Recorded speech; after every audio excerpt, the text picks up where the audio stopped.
À peine sorti du Conseil des ministres extraordinaire du 1er octobre, où il a exposé devant ses collègues du gouvernement, sous l'œil avisé d'un expert en économie, le docteur Alassane Ouattara, le ministre Abdourahmane Cissé était devant les jeunes cadres du RHDP pour une séance fort enrichissante sur le budget de l'État de Côte d'Ivoire et l'annexe fiscale qui devrait, si le projet est adopté par le Parlement, réjouir à plus d'un titre le patronat ivoirien et tous les entrepreneurs de Côte d'Ivoire.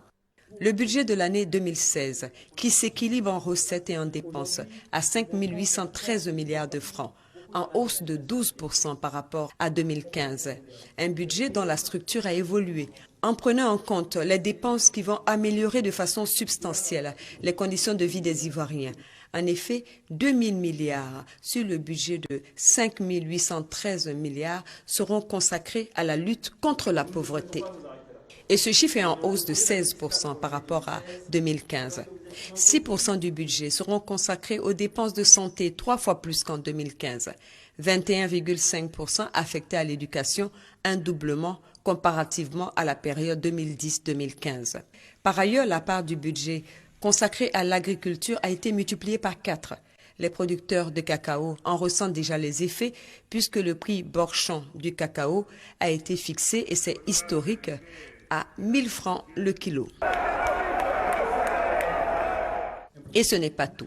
La cerise sur le gâteau, c'est l'annexe fiscale qui va certainement redonner le sourire aux entrepreneurs qui dénonçaient la pression fiscale. Cette annexe fiscale est constituée d'un train de mesures incitatives. Le projet d'annexe fiscale que nous avons proposé pour l'année 2016 nous coûtera environ 15 milliards de francs CFA. Donc nous abandonnons, entre guillemets, 15 milliards de francs CFA, mais nous allons sûrement en avoir peut-être plus derrière. Elle concerne notamment l'amnistie fiscale.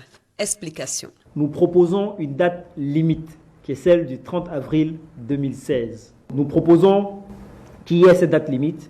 Vous venez vous déclarer tout ce qui s'est passé, pas pendant l'année d'avant, mais vraiment tout ce qui s'est passé auparavant.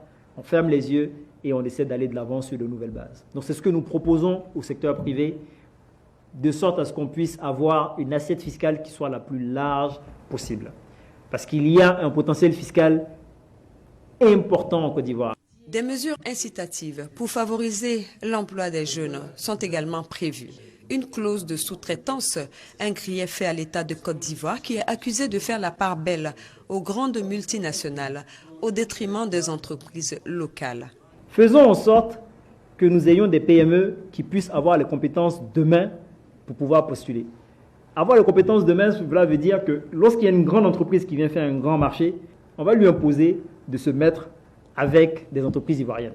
La solution la plus simple, c'est de dire, si vous décidez d'affecter 30% de votre marché à une entreprise ivoirienne, vous pouvez bénéficier jusqu'à 15% de réduction de votre prix sur le marché.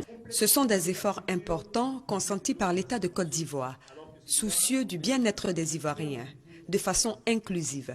Un changement de la structure du budget 2015 pour que la Côte d'Ivoire aille à l'émergence. Et pour son exécution, il faut, selon le ministre du Budget, Abdourahmane Cissé, de la transparence et de la fluidité.